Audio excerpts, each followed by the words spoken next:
కోరావు బలియర్పణ కోరక శరీరమే ఇమ్మన్నావు నా జననం జరగక ముందే శరీరమే కోరావు బలియర్పణ కోరక శరీరమే ఇమ్మన్నావు కాలము సమయము నీ వశమే జననము మరణము నీ వశమే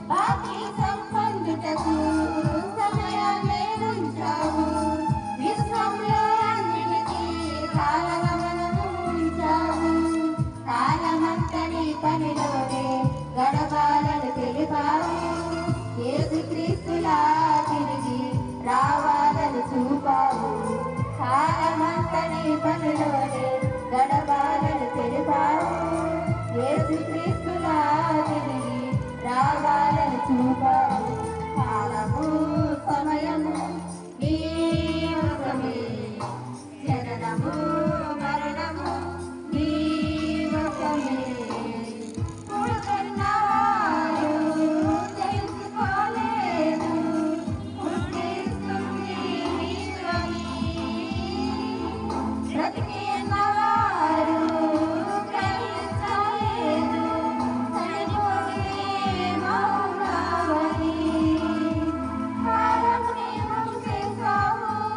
మనుషులందరికీ ఎరుగక జారిపోతున్నారు పాతాళానికి కాలము నియమము చేశావు మనుషులందరికీ ఎరుగక జారిపోతున్నారు పాతాళానికి కాలము సమయము నీ వశమే జననము మరణము నీ వశమే.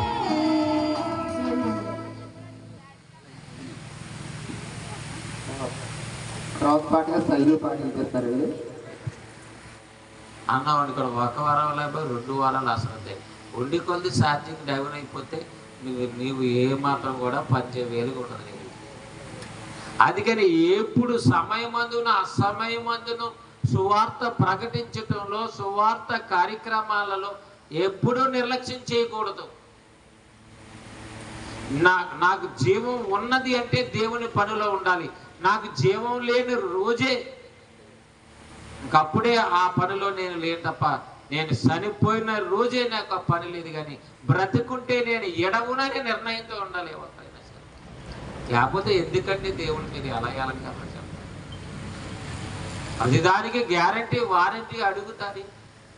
నేను క్రైస్తవుడిగా నేను ఎలాగ ఉండాలి, నా పని ఏంటి, నా బాధ్యతలు ఏంటి అని అడుగుతారండి. గంట పని చేస్తుంది, అరగంట పని చేస్తుంది, ఎంత బరువు మాతుంది, ఎన్ని బట్టలు తిరుగుతుంది, ఎన్ని చేస్తుంది, ఎంత చోపు తిరుగుతుంది, ఎన్ని అడుగుతామని కొనేటప్పుడు.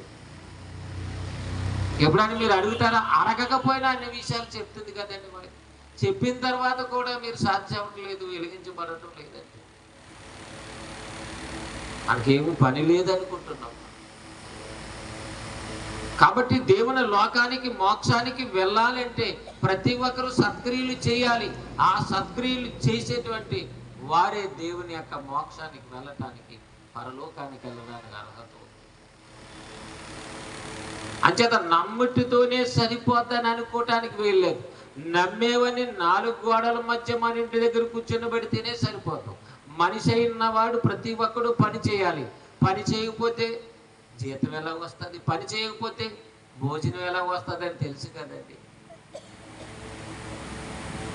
కూలి పని దగ్గర నుంచి కంప్యూటర్ ఉద్యోగం దాకా ప్రతి స్త్రీ పని చేస్తుంది. చేస్తుందా లేదా?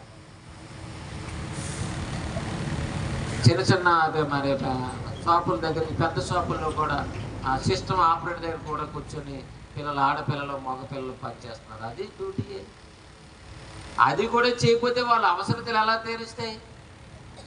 వాళ్ళ సదుపాయాలు ఎలా తెచ్చుకోగలరు? పిల్లల్ని ఎలా పోషించుకోగలరు? ఎవరు తగ్గ పని వారు చేస్తున్నారు. పని లేకపోతే బ్రతుకు లేదనుకుంటున్నారు. కానీ పని లేకపోతే మనకు పరలోకం ఉంటుందా అనే ఎవరికి డౌట్ రావట్లేదు. చెప్పినా సరే దాని మీద ఆలోచించండి. అందుకనే మీరు ఆయన గుణాతిశయములను ప్రచురము చేయ నిమిత్తము ఏర్పరచబడిన వంశమును, రాజులైన యాజక సమూహము. మీరు ఏర్పరచబడిన వంశము అన్నాడు. ఏర్పరచబడిన వారైనా లైన్లో ఉండాలి కదండి. పలానా వర్గం వారు అనేసరికి పలానా వర్గం అని బోర్డులు పెట్టుకుని ధర్నా చేస్తుంటారు. పోలే మన ఖాళీ లేకుండా వాళ్ళు చేసినప్పుడు చేస్తుంటారు. డబ్బులు తెచ్చుకొని పంచిపెట్టుకొని మిగతా పంచిపెట్టుకొని తాగి వెళ్ళిపోతుంటారు. ఇది అది కాదే. నీకు జీవితం అంతం వరకు చేస్తేనే నీకు సరైనటువంటి జీతం, దేవుడు ఇచ్చే బహుమానం, నిత్య జీవం అక్కడ ఉంది. అంతం వరకు నువ్వు చేయవలసినటువంటి పనులు ఉన్నాయి ఇక్కడ. ఆ సువార్త పనిలో పాలు భాగస్తుడిగా ఉండాలి. కాబట్టి దేవుని యొక్క వాక్యాన్ని బట్టి మనం ఆలోచన చేసినట్లయితే సువార్త వెనక మహా ఉన్నతమైనటువంటి వెలుగు, దేవుని ఉద్దేశం ఉంది, దేవుని ప్రణాళిక ఉంది ఈ సువార్త వెనక. చిదండి సువార్త ద్వారా వెలుగు ప్రకటించబడుతుంది, వెలుగు ప్రకాశింపబడుతుంది నా పిల్లల మీద. వారు వెలుగులో నడుస్తారు. ఎంచేత దేవుడు కూడా వెలుగై ఉన్నాడు. సువార్త కూడా ఏమైనా, సువార్తలో కూడా ఏముంది? వెలుగు ఉంది. అంటే ఆయన మాటలలో, ఆయన జ్ఞానములు, ప్రతి మాటలో ఏమున్నది? వెలుగు. అంచేత నీ వాక్యము వెల్లడగుడు తోడనే 119 అధ్యాయంలో చూడండి, కీర్తన గ్రంథం 130 వచనం చూడండి. 119 అధ్యాయం 130 వచనం. వెలుగు అనేది ఎలా కలుగుతుందో చెప్తున్నాడు అక్కడ. నీ వాక్యములు వెల్లడి, ఆ వెలుడు అగుటతోడనే వెలుగు కలుగును. అవి తెలివి లేని వారికి తెలివిని కలిగించును. అవి తెలివి లేని వారికి ఏం చేస్తున్నాయంట?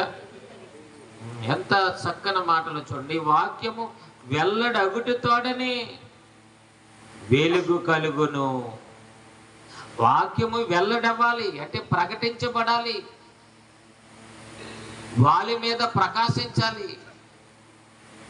ఎక్కడ? చుట్టూ ఉన్న జనాంగం మీద. అంచేతే మీరు సర్వ సృష్టికి వెళ్ళి సువార్తను మీరు ప్రకటించాలి. సువార్త మాకు తెలిసిపోయింది కదనంటే ఎంత సువార్త తెలిసింది, ఎంత వాక్యం తెలిసింది. తెలిస్తే నువ్వు లోకానికి నువ్వు కూడా వెలుగుగా ఉండాలని చెప్పాడు కదా. వెలుగుగా ఉండి నేను బట్టి ఎవరైనా మారుతున్నారా? లేకపోతే నీ మీద తగాదాగా రావడానికి చూస్తున్నారా? గొడవ అంటారు. నీ గురించి ఎలాంటి సమాచారం చెప్పుకుంటున్నారో నీకు తెలియదా? ఉదయం లేస్తే నేను ఎంతమంది కొడియాడుతున్నారో నీకు తెలియదా? ఎంతమంది నిన్ను నిందిస్తున్నారో అమ్మో అని అనుకుంటున్నారో తెలియదా? ఇవన్నీ ఆలోచించాలి. అయితే నాలో వెలుగు లేదనమాట, మొత్తం మీటరే తీసేసారనమాట ఇల్లు కట్టక. అంతే కదండి, అలా అనుకో. అంతేగాని నాకు ఎలాగన్నా అక్కడ ఉంటుంది అనుకోకూడదు. మొండితనం ఉండకూడదు. మొండోళ్ళకి ఇంకా గట్టిగా ఉంటుంది అక్కడ. మొండిగా మాట్లాడకూడదని ఎప్పుడు చెప్తుంటాం. మొండితనంగా, పెంకితనంగా, బెంకంగా పైకి అలా ఉండకండి, ఒరిజినల్గా ఉండండి అని వాక్యం చెప్తుంది. కాబట్టి మీరు లోకానికి వెలుగై ఉన్నారు, వెలుగుగా ఉండాలి అని చెప్తున్నాడు క్రైస్తవునికి. మరి క్రైస్తవుడిగా నీలో వెలిగేది. వెలుగు రావాలంటే ఏం చేయాలి? వెలిగించబడాలంటే ఏం చేయాలి? ఇవన్నీ వాక్యం ద్వారా మనకి క్రైస్తవునికి ఉన్నటువంటి పని బాధ్యతలు తెలియజేస్తుంది.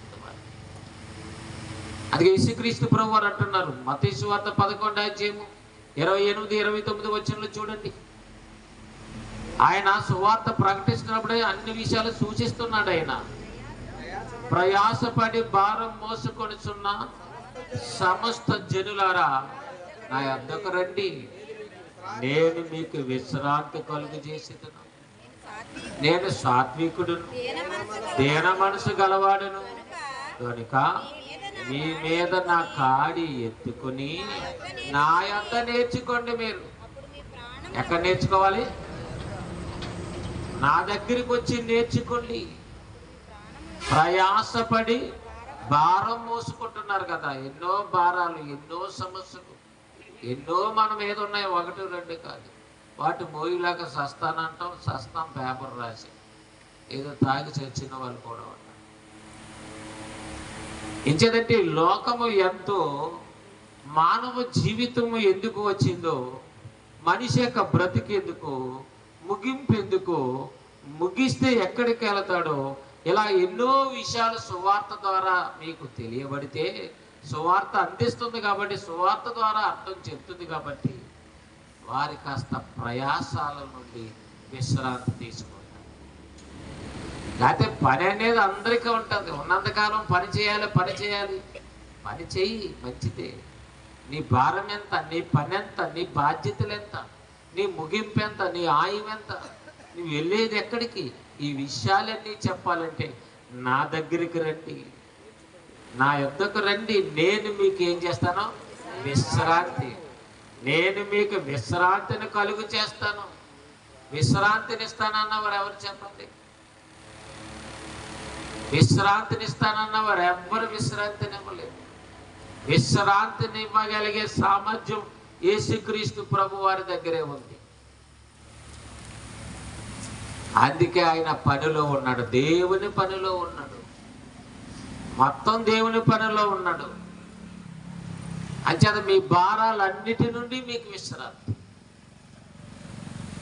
మీ సమస్యలన్నిటి నుండి విశ్రాంతి. నేను సాత్వికుడును, దీన మనసు గలవాడును కనుక మీ మీద నా కాడిని ఎత్తుకుని నా యొద్ద నేర్చుకోండి, అప్పుడు మీ ప్రాణములకు. మన పిల్లలు పాలన వాళ్ళ దగ్గర పని చేస్తే, జాయిన్ అవుతే పని వచ్చేస్తుంది అనుకోండి, పని నేర్చుకోవాలి.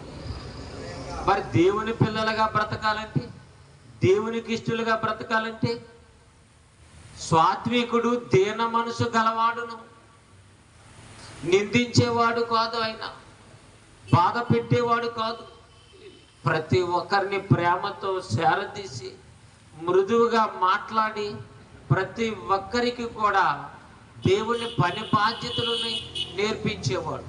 లోకాన్ని ఎలా జయించాలో, లోకంలో ఉన్న దురాశలను, లోకంలో ఉన్న సాతాను తంత్రములను ఏది జయించాలైనా ఈయన నేర్పించగలరు. అందుకే మీరు వచ్చి నా కాడిని ఎత్తుకోండి. అది భారమేమో కాదు, ఎలయనగా నా కాడి సులువుగాను నా భారము తేలికగా ఉన్నవి. చాలా మీకు తేలిగ్గా విశ్రాంతిగా ఉంటుంది అంటున్నాడు మహనీయుడు. అంటే ఒక పని, ఒక బాధ్యత ప్రతి ఒక్కరికి తెలియచేయటానికి భూమి మీదకి వచ్చిన యేసుక్రీస్తు ప్రభువారు ఆయన మరణించక ముందే విషయాలన్నీ చెప్పి, మరణించి తిరిగి లేచిన తర్వాత మీరు ఈ పని బాధ్యత ముందు నుంచి చెప్పాను కనుక మీకు ఏ సంగతులను ఆజ్ఞాపించుతునో వాటన్నిటిని మీరు ఆజ్ఞాపించుతునో వాటినన్నిటినీ కైకొనవలెనని వారికి బోధించండి. నేను బోధించిన సంగతులను బోధించండి. సమాజం బాగుండాలి, శ్రేయస్సుగా ఉండాలంటే జ్ఞానం కావాలండి. రకరకాలైనటువంటి వాటన్నిటి వలన మనిషికి క్షేమం రాదు. మనసును మార్చే మాటలు కావాలి, వేషధరణ కాదు. మనిషి వేషధరణగా బ్రతికితే మార్పు అనేది రాదు. హృదయపూర్వకంగా జ్ఞానం స్వీకరించి మారితే నిలబడగలడు, నడవగలడు. ఇంకా మరొక మాట తెలియచేస్తున్నాను చూడండి. 16వ అధ్యాయం మత్తయి సువార్తలో 24వ వచనం. 16వ అధ్యాయము 24వ వచనం. అప్పుడు యేసు తన శిష్యులను చూసి, ఎవడైనను నన్ను వెంబడింపగోరిన ఎడల తన్ను తాను ఉపేక్షించి, తన్ను తాను విడిచిపెట్టి, తన పరిస్థితులు, తన అహంభావాలన్నిటిని విడిచిపెట్టి ఉపేక్షించి తన సిలువనెత్తుకొని, తన సిలువనెత్తుకోవాలి. నీకు సిలువ ఉంది, భూమి మీదకి వచ్చింది నీకు. ప్రతివాడు తన సిలువుని ఎత్తుకొని ఏం చేయాలి? నన్ను వెంబడించండి అంటున్నాడు ఆయన. అంటే ఒక పని భారాన్ని పెడుతున్నాడు. కనుక ప్రయాసపడి భారం మోస్తున్న సమస్త జనులారా, మీరు నా యొద్దకు రండి. ఎంత ఉంటే మాత్రం ఈనాడు మనుషులకు విశ్రాంతి ఉంది చెప్పండి? ఎవరైనా ప్రశాంతంగా ఉన్నారా? ఆయనకేంటంటే దేశాన్ని పరిపాలిస్తున్నాడని అనుకుంటున్నారు, కానీ ప్రశాంతం ఉందా? నెమ్మది ఉందా? అండి తిన్నదేమైనా అరుగుతుందా? మైండ్ ఏమైనా ఖాళీగా ఉందా? ఏమీ లేదు, విశ్రాంతి లేదు.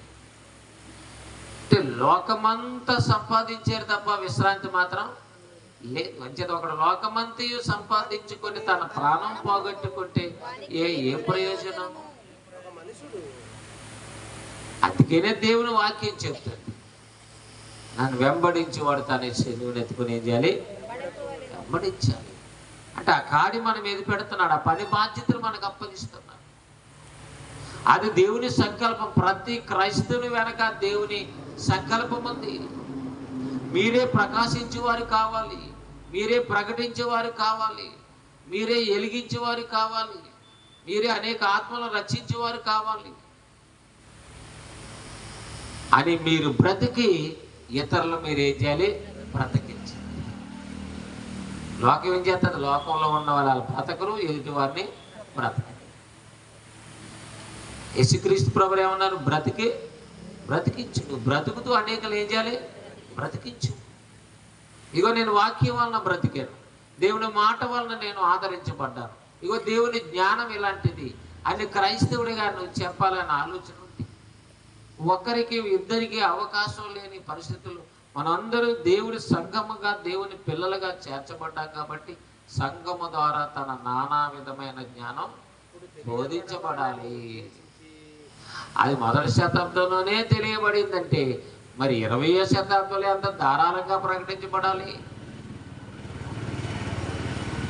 అందుకని సువార్త ప్రకటన బాధ్యత ప్రతి ఒక్కరి మీద ఉన్నది కాబట్టి ప్రతి ఒక్కరూ బాధ్యతగా చేస్తూ దేవుని పనిని ముందుకు తీసుకొని పోవలసిన అవసరత ఉంది. అందుకని ఆయన వెంబడించేవారు ఏం చేయాలంట? తన సిలువనెత్తి తన్ను తాను ఉపేక్షించుకొని నాదే జీవితం, నాదే లోకం అనేవి ఇలాంటివన్నీ విడిచిపెట్టి ఎవరి పనిని ఎత్తుకోవాలంట? తన సిలువను ఎత్తుకొని వెంబడించాలి. సిలువ అయితే వద్దు మాకు అంటారు చాలామంది. సిలువ ఇలువ చాలా ఇలువైనది. సిలువ వలనే ప్రపంచానికి రక్షణ వచ్చింది. కాబట్టి ప్రతి క్రైస్తవుడు కూడా దేవుని లోకానికి చేరుకోవాలంటే, దేవుని స్థానాన్ని పొందుకోవాలంటే భూమి మీద ఉండగానే దేవుడు సిద్ధపరిచిన పనులు ఏం చేయాలి? చెయ్యాలి. ఆ బాధ్యతలు ప్రతి ఒక్కరి మీద ఉన్నది. అది అపోస్తలుడైన పౌలు గారు కూడా ఆయన ఏమంటున్నారో చూద్దాం ఒకసారి. ఫిలిప్పీయులకు రాసిన పత్రిక 1వ అధ్యాయం 3వ వచనం నుంచి 7వ వచనం లోపల ఉన్న వచనాలను ఒకసారి జ్ఞాపకం చేసుకోవచ్చు. నా బంధకముల యందును నేను సువార్త పక్షమున వాదించుట యందు దానిని స్థిరపరచుట యందు మీరందరూ ఈ కృపలు నాతో కూడా పాలువారై ఉన్నారు గనుక నేను మిమ్మును నా హృదయములో ఉంచుకొని ఉన్నాను. ఫిలిప్పీలో ఉన్నవారు ఎలా ఉన్నారంటే, ఫిలిప్పీ పట్టణంలో ఉన్నవారు మాసిదోనియా పట్టణం ఒక ముఖ్య ప్రాంతంగా ఉన్నటువంటి ఫిలిప్పీ పట్టణం. ఆ ప్రాంతానికి పౌలు గారు రావటం, ఆ ప్రాంతంలో పౌలు గారు చాలా ఇబ్బందులు గురి కావటం, ఆయన చెరలో పెట్టడం, ఆ ప్రాంతానికి వచ్చినప్పుడు లుదియా అనేటువంటి దైవభక్తి కలిగిన స్త్రీ ఎంతో ఆదరించి సువార్త పక్షాన్ని చాలా ప్రయోజనకరంగా ఉందట. పౌలు గారు అంటే పౌలు గారు ఒకరేనేటండి, ఆయన వెనకాల ఎంతమంది ఉంటారు? 10 మంది ఆయన అనుకుంటే వాళ్ళందరికీ సదుపాయాలు చేయాలంటే ఎంత ఓపిక ఉండాలండి. స్త్రీ అయ్యగారికి ఒకరోజు అంటే భోజనం పెట్టగలరు, కానీ ఒక పూట అంటే టీలు కాసేవగలరు, కానీ రోజు చేయగలరు. నా దగ్గర ఉండండి అంటే బలవంతం చేస్తుంది. అంటే ఎంత బాధ్యత చూడండి. ఇప్పుడు ఈ సువార్త ప్రకటనలో పౌలు గారి గురించి చెప్తున్నప్పుడు ఫిలిప్పీ పట్టణం వస్తే దైవభక్తి కలిగిన ఆ స్త్రీ గురించి మనం వందల సంవత్సరాలు అయిపోయి, వేల సంవత్సరాలు అయిపోయినా ఆవిడ పరదేశంలో ఉన్నా సరే ఇప్పుడు ప్రకటిస్తున్నాం. ఆమె చిన్న వ్యాపారం చేసుకుంటుంది, అయినా సరే దేవుని పని మీద ఎంత ఆసక్తి చూడండి. ఆమె ఇంటి వారును 16 అధ్యాయమా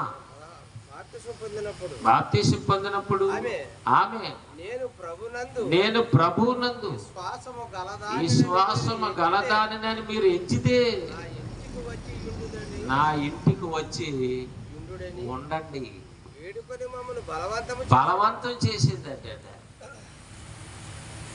నేను విశ్వాసం గలదానిని మీరు ఎంచితేనే. మనకు ఎంచక్కరద్దు, అయ్యగారు మేము అంటే ఇష్టం లేదు, ఎవరు బాగా ఇస్తే వాళ్ళ దగ్గరికే వెళ్తారు, ఎవరు డబ్బులు బాగా ఇస్తారు, ఎవరు బాగా ఇచ్చేస్తారు అని ఇలాంటి మాటలు మాట్లాడుతుంటారు. నీ విశ్వాసం, నా భక్తి, నా విశ్వాస జీవితాన్ని బట్టి, నా ఆసక్తిని బట్టి నన్ను ఎంచాలి అని ఎవరు అనుకోరు. కానీ ఇవిడ అంటుంది ప్రభు నందు విశ్వాసం గలదాన్ని. మరి నీకు నీ లెవెల్ని బట్టి నీ దగ్గర రాలేదు అనుకో. నేను ఈ స్థానంలో ఉన్నాను కదా, నన్ను ఎందుకు గుర్తించలేదు?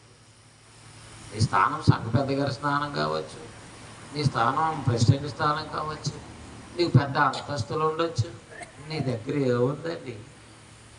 ఆత్మ సంబంధమైన జీవితం ఉందా? శరీర సంబంధమైన తిరుగుబాటు, ఎర్రబీగేటువంటి ఆ తత్వం తప్ప నీ దగ్గర ఏముందండి? ప్రేమతో ఆదరించే గుణం ఉందా? ఏమి లేకపోతే నీ దగ్గర ఎన్నో ఉండొచ్చు, ఉంటే మాత్రం చెప్పండి. కానీ మీరు ఎంచితే రండి అని బలవంతం చేస్తాం.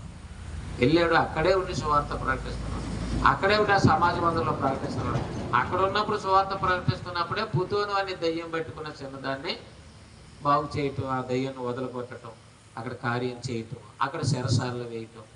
శరసాలను వేస్తే శరసాల నాయకుడు కూడా వాళ్ళు మార్పు చెందటం, ఎన్ని మహాకార్యాలు జరిగే ఫిలిప్పీ పట్టణంలో. సువార్త ప్రబలింది. వాళ్ళకి ఎన్ని కష్టాలు అంటే బంధకములో ఉన్నాను అని పత్రికలు మెన్షన్ చేస్తున్నారు.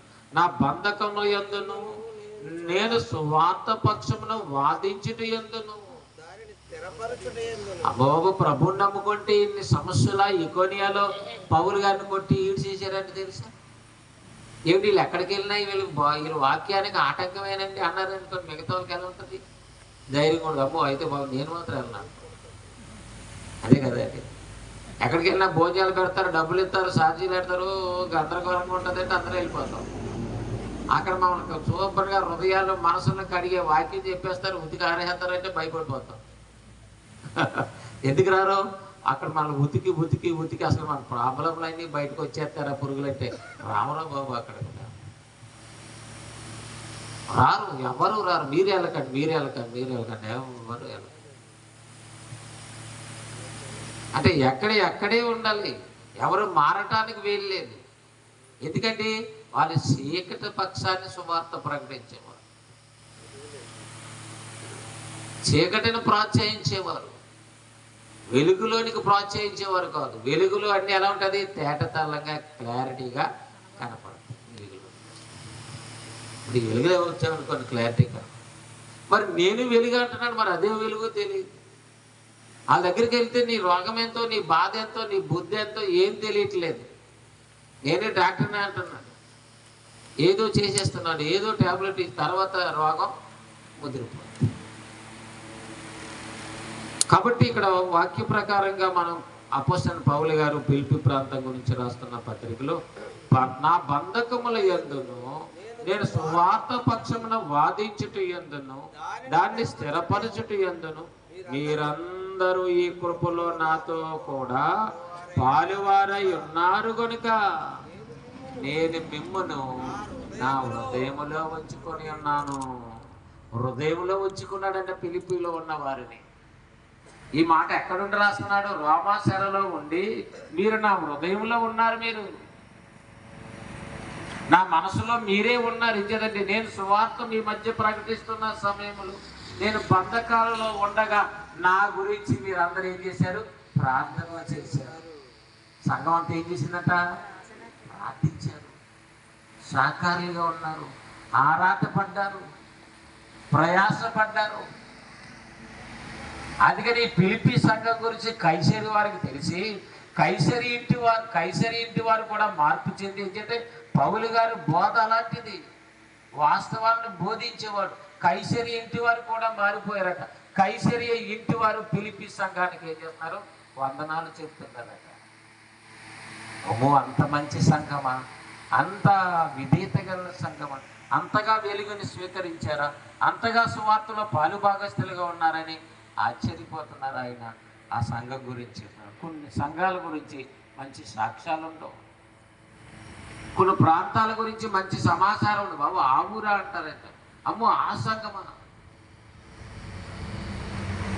పేరుకి భక్తికి తినడానికి తప్ప అస్సలు ఏముండదండి అంటారు. అది ఫిలిప్పీ సంఘం గురించి ఎంత ఉన్నతంగా చెప్తున్నాడో చూడండి.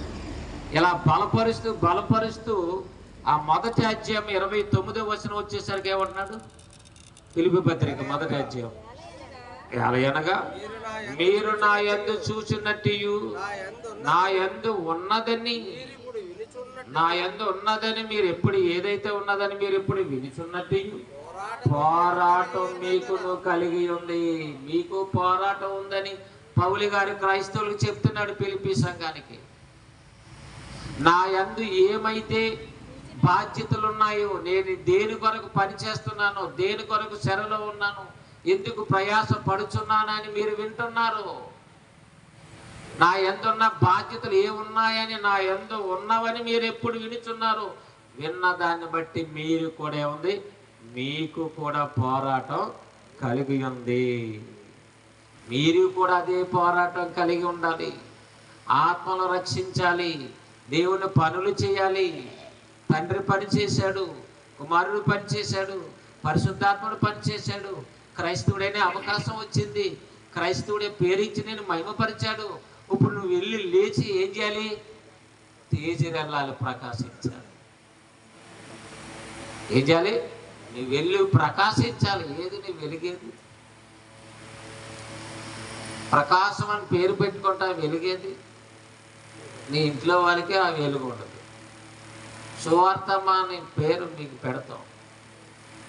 ఏమండి, సువార్తకు బదులు రివర్స్ సువార్త ఉంటుంది మీ దగ్గర, ఒరిజినల్ సువార్త ఉండదు. టీగా చేయడానికి, పాత్రలు క్లీన్ చేయడానికి సువార్త తప్ప అసలు ఎవరికి చెప్పడానికి సువార్త ఆమె దగ్గర ఏమే.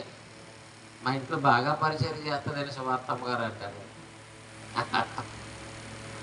కిచెన్లో తప్ప ఈదులోకి వచ్చి దేవుడి మాటలు 2 మాటలు చెప్పే అవకాశం. అందుకే పాటలు స్పష్టంగా నేర్చుకోవాలి, వాక్యం నేర్చుకోవాలి, సత్క్రియలు ఉండాలి, సత్ప్రవర్తన ఉండాలి. దేవుని యొక్క ఆ ఇవ్వబోయే మోక్షానికి వెళ్ళాలంటే మోక్షానికి కావలసినవి ఇవి. అంచేత సత్క్రియలు ఉండాలి.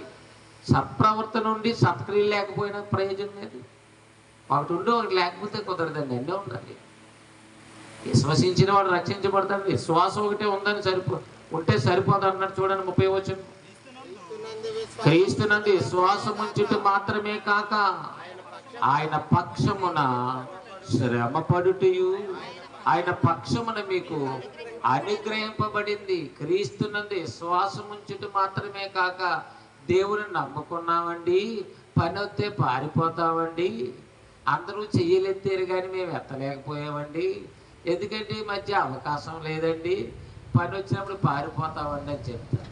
అలా పారిపోవద్దని ఏమన్నాడంటే క్రీస్తునందు విశ్వాసం ఉంచుట మాత్రమే కాక, దేవుని నమ్మటమే కాక, ఆయన యందు విశ్వాసం ఉంచుట మాత్రమే కాక ఆయన పక్షమున మేము శ్రమ వచ్చినా శ్రమ పడటానికి, వాదించటానికి, బ్రతకటానికి, బోధించటానికి ఈ మహాభాగ్యాలన్నీ మాకు అనుగ్రహించబడ్డాయి. మీకు అనుగ్రహింపబడ్డాయి కాబట్టి మీరు బోధించండి, మీరు శ్రమపడండి, మీరు సువార్తను ప్రకటించండి అని ఆ సంఘానికి తెలియజేస్తారు.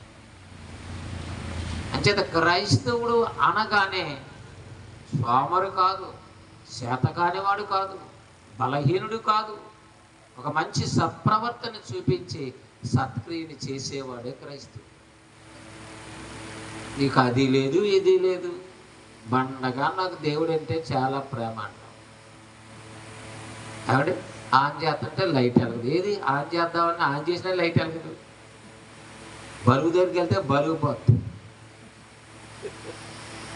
బోర్డు తిప్పితే బోర్డులో పీసిపోతుంది, ఎక్కడ ఏం కనపడదు. ఏం లేకపోయినా సరే పెద్ద ఎలుగని చెప్పుకుంటాం, మనం క్రైస్తవురాలని చెప్పుకుంటాం. కనుక బాగా మనం ఆలోచించాలి. దేవుని యొక్క వాక్య ప్రకారం దేవుడిని బాధ్యతలు మన మీద పెడుతున్నాడు. చూడండి, తండ్రి ద్వారా, యేసుక్రీస్తు ద్వారా, పరిశుద్ధాత్మ ద్వారా, అపోస్తుల ద్వారా ఎలా బాధ్యతలు తెలియజేస్తున్నాడు. దేవుని పక్షాన్ని ఇగో మీరు ఇలా బాధ్యత కలిగి ఉండాలి అని తెలియచేస్తున్నాడంటే, అందుకే ముందుగా సిద్ధపరిచిన సత్క్రియలు అన్నాడు. ఎవరి పనులు ఉన్నాయండి బాబు అనుకుంటున్నాను. నీ చుట్టూ ఉన్న వారికి నువ్వు వెలుగుని చూపించావా? నీకు నువ్వు క్రైస్తవుడు అన్నమాట. అందుకని క్రీస్తుని చూడండి. క్రీస్తు వలె ఉండాలంటే నవ్వుకుంటున్నారు చాలామంది. మేము వింటాం కానీ, బోధిస్తాం కానీ, బైబిల్ తిరగేస్తుంటాం కానీ మేము ఎలా ఉంటాం? మనకు వాక్యం చెప్తుంటే ఎంత చూసుకుంటాం. క్రీస్తు వలె ఉండుటకు అంటున్నాడు ఆయన. ఆయనలో ఉన్నటువంటి ఆ విషయాన్ని ఆలోచిస్తే ప్రేమ కలిగి సత్యము చెప్పుచు క్రీస్తు వలె ఉండుటకు ఆయన అర్హత చెప్పాడు కదండి, ఆయనలో ఉండాలని. నీకు బాధ ఏంటి? హీరోయిన్లో తయారవుతున్నావు. ఎవరెవరిలాగా ఉండాలనుకుంటున్నావు? నీకు మంచి అవకాశం యేసుక్రీస్తు ఇచ్చాడు, తండ్రి ఇచ్చాడు. ఆయన వల్లే ఉండాలని పౌలు గారు చెప్తున్నాడు. ఆయన వల్లంటే గడ్డాల మీసాలు నిలువుటకి డ్రెస్ కాదు. ఆయన లాంటి గుణాలు, ఆయన లాంటి స్వభావం, ఆయన లాంటి సాత్వికం, ఆయన లాంటి సత్ప్రవర్తన, ఎలాగనగా నేను దీన మనసు గలవాడును, సాత్వికం కలిగినట్టు వాడు నా దగ్గరికి రండి, నా దగ్గరకు వచ్చి నేర్చుకున్నట్టున్నాడంటే ఎంత మృదువైన స్వభావం అండి. రేసగా ఉన్నవారి దగ్గరికి ఎవరైనా వెళ్ళి నిలబడగలమంటే ఎంత జాలి కనికరం కలిగి భూమి మీదకి వచ్చి ఓపికతో చేపిస్తున్నాడు. నశించిపోతున్న యెరూషలేము ప్రాంతంలో ఇశ్రాయేలు ప్రజలను చూసి ఎంత కన్నీరు కారుస్తున్నాడు. అంత బాధ్యత అంచేత యేసుక్రీస్తు ప్రభు వారికి ఎంత బాధ్యత ఉన్నదంటే, భూమి మీద ఉన్న చుట్టూ ఉన్న మనుషుల మీద నీకేముంది? బాధ్యత ఉన్నది. వారికి కనీసం వినకపోయినా సరే మన ప్రవర్తన అయినా సరే వారికి ఎలా ఉండాలి? వెలుగులా ఉండాలి. ఎలా ఉండాలి? అమ్మో వెలుగు అన్నట్టు ఉండాలి. వెలుగులో మనిషి తన గుణం కనపడుతుంది, తను చేసే పనులు నడవడిక కనపడుతుంది.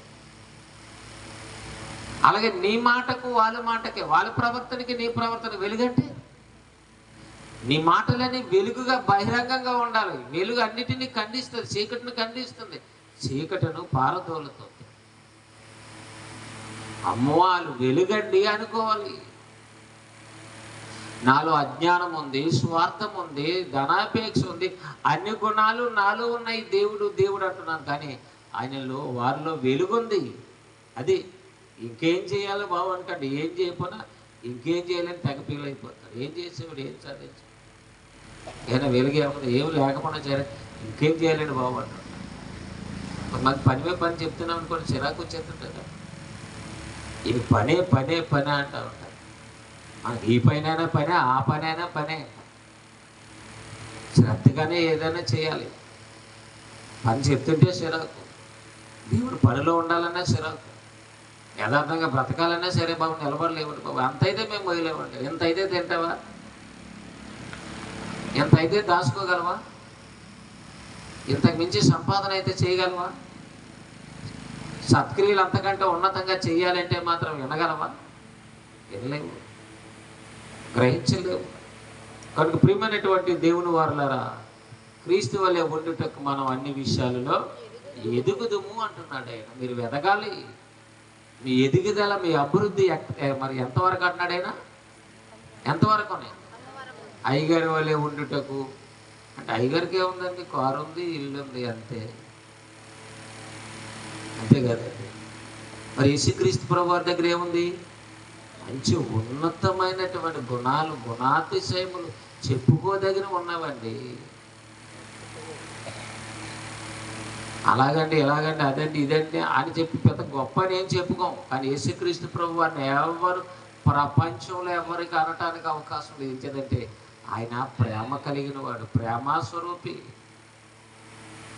ప్రేమతో బోధించాడు. ప్రపంచం అందరూ ఆశ్చర్యపోయేటువంటి మాట చెప్పాడు, నిన్ను వలె నీ పొరుగు వారిని ప్రేమించు. క్రైస్తవులకే మింగుడు పడట్లేదు అలాంటి విషయాలు, వాళ్ళే చేయలేకపోతారు.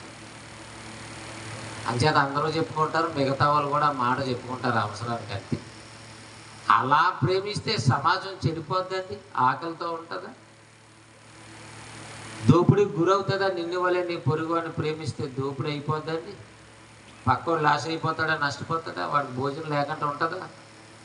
మనం భోజనం చేస్తున్నాం కాబట్టి వాళ్ళు భోజనం, మనకు నివాసం ఉన్నది కాబట్టి వారితో నివాసం, మనం ఆరోగ్యంగా ఉన్నాం కాబట్టి వారు ఆరోగ్యంగా ఉండాలి, మనకున్న సదుపాయాలు వాళ్ళకి ఉండాలి. ఉండాలంటే ఉండాలి, దేవాన్ని ప్రార్థన చేయడం కాదు, సత్క్రియలు చేయాలి, ఇవ్వాలి. ఏం చేయాలి? అందులో నిన్ను వల్ల నీ పొరుగు వాడిని ప్రేమించే దాంట్లో ఇవ్వటం కూడా ఉంది. ఎవరికి ఇస్తే అయ్యగారికి ఇస్తాం తప్ప మిగతా వాళ్ళకి ఇస్తారా? ఆ విదేశాల్లో ఉన్న వాళ్ళు మధ్యవర్తిగా ఉన్న ఆ నల్ల వాళ్ళకి ఇస్తారు తప్ప మిగతా వాళ్ళకి ఇస్తారా? వాళ్ళకే అర్థం కాలేదు. యేసుప్రభు ఇలాగ అన్నాడు అంటారు, నిన్ను వలే ఈ పొరుగువాడు అంటే అతను అలోపోలేని అబద్ధాలు చెప్పేవాడు, ఆడు అక్కడే నీటి కనపడుతున్నాడు నీకు.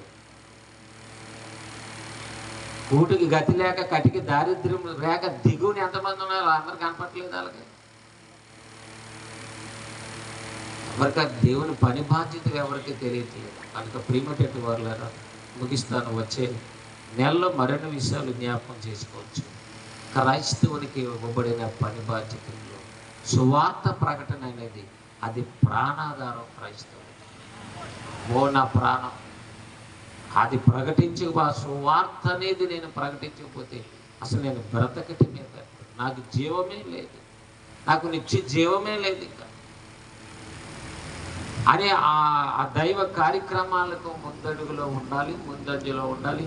దేవునికి ఇష్టమైన కార్యక్రమాలు ఎల్లప్పుడూ చేయుదునని యేసుక్రీస్తు ప్రభు వారిలో ఉన్న మనసు మనందరము కలిగి ఉండాలని మీకు హెచ్చరిక చేసుకుంటూ, నన్ను నేను హెచ్చరిక చేసుకుంటూ ముగిస్తాను.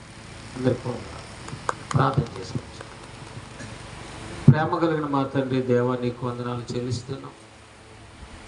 ఈ రాత్రికాల సమయంలో కొన్ని విషయాలు మాత్రమే నీ పిల్లలు ఈ గ్రంథంలో ఎన్నో విషయాలు వింటున్నారు, తెలియని వారు కాదు, కాకపోతే పని చేయనట్టు వారు, పని చేయనటువంటి బద్ధకస్తులు, సోమరులు ఉన్నారు.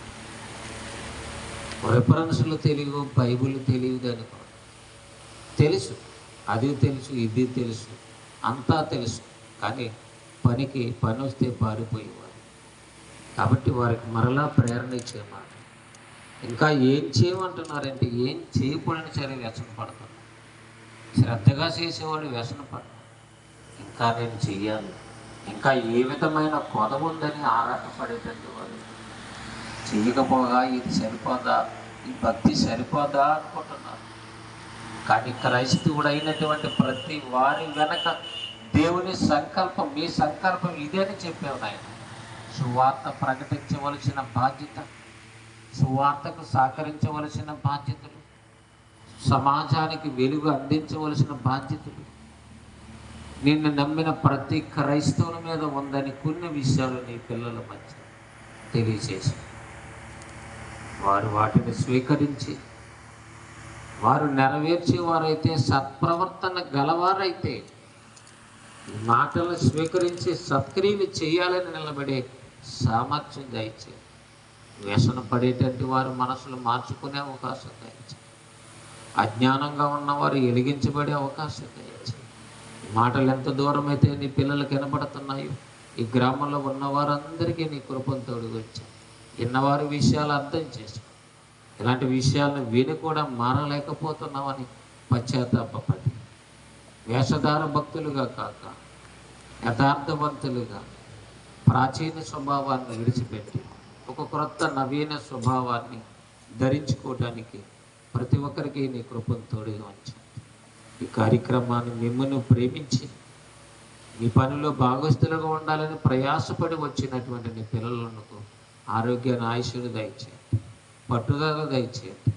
అమ్మో, సువార్త కార్యక్రమాలు, ఇలాంటి ఉన్నతమైన కార్యక్రమాలకు నేను ఎప్పుడు దాటిపోకూడదు అనేటువంటి పట్టుదల నీ పిల్లలకు దయచేయండి.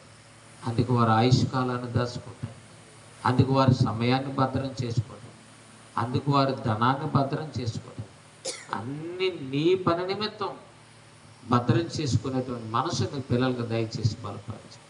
ఈ కార్యక్రమాన్ని ఇంత చక్కగా నిర్వర్తించడానికి స్తంభాలుగా నిలబడి వెలుగును ప్రకాశింపచేయాలని నిలబడినటువంటి పిల్లలను, వారి కుటుంబాలను ఈ కృప చేత కనికరించండి, దీవించండి. ఇంకా ఉన్నతమైన కార్యక్రమాలు జరిగించబడి సాక్షార్థమై ఈ గ్రామంలో ఇలాంటి వాస్తవాలు ప్రకటించబడి భాగ్యం అనుగ్రహిస్తానండి. ఆ ప్రభుని మీ యొక్క ప్రియకుమారుడైన యేసుక్రీస్తు వారి పేరట ఈ ప్రార్థన సమర్పించుకుంటున్నాం మా తండ్రి. ఆమేన్. అందరికీ హృదయపూర్వక వందనాలు.